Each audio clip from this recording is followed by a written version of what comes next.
ഇന്ന് നമുക്ക് എങ്ങനെ പെർഫെക്റ്റ് ആയിട്ട് സമൂസ ഉണ്ടാക്കാമെന്ന് നോക്കാം. അപ്പോൾ ഈ ഒരു സമൂസയുടെ ഉള്ളിലെ ഫില്ലിങ് ചിക്കനോ വെജിറ്റബിളോ ഒന്നുമല്ല, മുട്ട വെച്ചിട്ടാണ് നമ്മൾ ചെയ്തെടുക്കുന്നത്. അപ്പോൾ നമുക്ക് അതിൻ്റെ വീഡിയോ കാണുന്നതിന് മുന്നായിട്ട് ചാനൽ ഇതുവരെ സബ്സ്ക്രൈബ് ചെയ്യാത്തവർ ഒന്ന് സബ്സ്ക്രൈബ് ചെയ്ത് സപ്പോർട്ട് ചെയ്യണേ. ഫില്ലിംഗ് ഉണ്ടാക്കിയെടുക്കാനായിട്ട് നമുക്ക് ആദ്യം തന്നെ ഒരു പാനിലേക്ക് കുറച്ച് വെളിച്ചെണ്ണ ഒഴിച്ചു കൊടുക്കാം. ഒരു ടേബിൾ സ്പൂണൊക്കെ വെളിച്ചെണ്ണ ഒഴിച്ചു കൊടുത്താൽ മതിയാവും. എന്നിട്ട് അതിലേക്ക് നമുക്ക് 2 മീഡിയം സൈസ് വലുപ്പത്തിലുള്ള സവാള ചെറുതായിട്ട് ചോപ്പ് ചെയ്ത് ചേർത്ത് കൊടുക്കാം.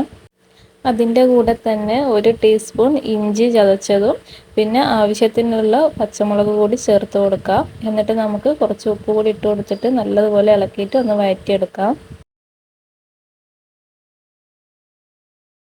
ഇപ്പോൾ സവാള നല്ലതുപോലെ വഴണ്ട് വന്നിട്ടുണ്ട്. ഇനി നമുക്കിതിലേക്ക് മസാലപ്പൊടികൾ ചേർത്ത് കൊടുക്കാം.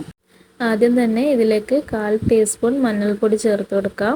പിന്നെ 1/2 ടീസ്പൂൺ മുതൽ 1 ടീസ്പൂൺ വരെ ചിക്കൻ മസാല കൂടി ചേർത്ത് കൊടുക്കാം. അതിനുശേഷം 1 ടീസ്പൂൺ കുരുമുളക് പൊടി കൂടി ചേർത്ത് കൊടുത്തിട്ട് നല്ലതുപോലെ ഒന്ന് മിക്സ് ചെയ്തെടുക്കാം. ഇനി ഇതിലേക്ക് കുറച്ച് കറിവേപ്പില ചെറുതായിട്ട് അരിഞ്ഞതും അതേപോലെ തന്നെ മല്ലിയില ചെറുതായിട്ട് അരിഞ്ഞത് കൂടി ചേർത്ത് കൊടുക്കാം. അതിനുശേഷം നമുക്ക് പുഴുങ്ങി വെച്ചിരിക്കുന്ന മുട്ടയാണിത്. ഇത് ഞാൻ ചെറിയ പീസുകളാക്കിയിട്ട് കട്ട് ചെയ്ത് വെച്ചതാണ്. അതുകൂടി ഈ ഒരു ഫില്ലിങ്ങിലേക്ക്, ഈ ഒരു മസാലയിലേക്ക് ഇട്ട് കൊടുക്കാം. എന്നിട്ട് എല്ലാം കൂടി ഒന്ന് നല്ലതുപോലെ ഇളക്കി യോജിപ്പിച്ചെടുത്ത ശേഷം നമുക്ക് ഫ്ലെയിം ഓഫ് ചെയ്യാം. നമ്മൾ സമൂസ ഉണ്ടാക്കിയെടുക്കുന്നത് കടയിൽ നിന്നെല്ലാം മേടിക്കാൻ കിട്ടുന്ന റെഡിമെയ്ഡ് ഷീറ്റ് വെച്ചിട്ടാണ്. അപ്പോൾ ഇതെങ്ങനെ പെർഫെക്റ്റ് ആയിട്ട് ഫോൾഡ് ചെയ്യാമെന്നെല്ലാം ഞാൻ കാണിച്ചു തരാം. ആദ്യം തന്നെ ഇതുപോലൊരു ഷീറ്റ് കയ്യിലെടുക്കാം. എന്നിട്ട് നമുക്ക് ഇതിൻ്റെ ഏറ്റവും ടോപ്പിൽ ഒരു സൈഡ് പിടിച്ചിട്ട് കറക്റ്റ് ഓപ്പോസിറ്റ് സൈഡിലേക്ക് അത് ഫോൾഡ് ചെയ്ത് കൊടുക്കാം. ഇതേപോലെ ഒരു ട്രയാങ്കിൾ ഷേപ്പ് ആക്കി എടുത്തിട്ട് വീണ്ടും നമുക്ക് ഈ ഒരു ഓപ്പോസിറ്റ് സൈഡിലേക്ക് അത് കറക്റ്റ് അലൈൻ ചെയ്ത് വെക്കാം. എന്നിട്ട് നമുക്ക് നമ്മൾ കടലക്ക് വേണ്ടിയെല്ലാം പൊതിയുന്ന പോലെ ഇതൊന്ന് ജസ്റ്റ് ഒന്നിങ്ങനെ തിരിച്ചു കൊടുക്കാം, ഈ വീഡിയോയിൽ കാണുന്നത് പോലെ. അപ്പോൾ നമുക്ക് ഈ ഫില്ലിങ് വെച്ച് കൊടുക്കാനുള്ള ഒരു സ്പേസ് കിട്ടും. അപ്പോൾ നമുക്കിതിലേക്ക് ഇനി ആ ഫില്ലിങ് കൂടി ഇട്ട് കൊടുക്കാം. അത്യാവശ്യം നല്ല രീതിക്ക് തന്നെ ഫില്ലിങ് വെച്ച് കൊടുത്ത ശേഷം നമുക്ക് ഇനി ബാക്കി വരുന്ന ആ ഒരു പീസ് നേരെ ഈ ഒരു ഓപ്പണായി കിടക്കുന്ന ആ ഒരു ഭാഗം കവർ ചെയ്തിട്ട് മടക്കിയെടുക്കാം. എന്നിട്ട് നമുക്ക് ഇത് ഒട്ടിക്കാൻ വേണ്ടിയിട്ട് മൈദയും കുറച്ച് വെള്ളം കൂടി മിക്സ് ചെയ്തിട്ടുള്ള പേസ്റ്റ് ഉപയോഗിച്ചിട്ട് നമുക്ക് ഈ ഫോൾഡ് ചെയ്ത് വെച്ചിരിക്കുന്ന സാധനം ഒട്ടിച്ചു കൊടുക്കാവുന്നതാണ്.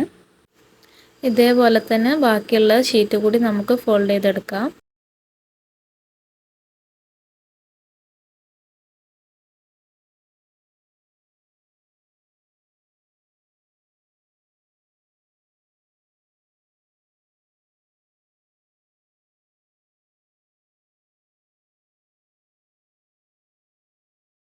ഇനി നമുക്ക് സമൂസ ഫ്രൈ ചെയ്തെടുക്കാം. അപ്പോൾ എണ്ണ നല്ലതുപോലെ ചൂടായ ശേഷം നമുക്ക് ഇതിലേക്ക് ഓരോന്നായിട്ട് ഇട്ട് കൊടുക്കാം.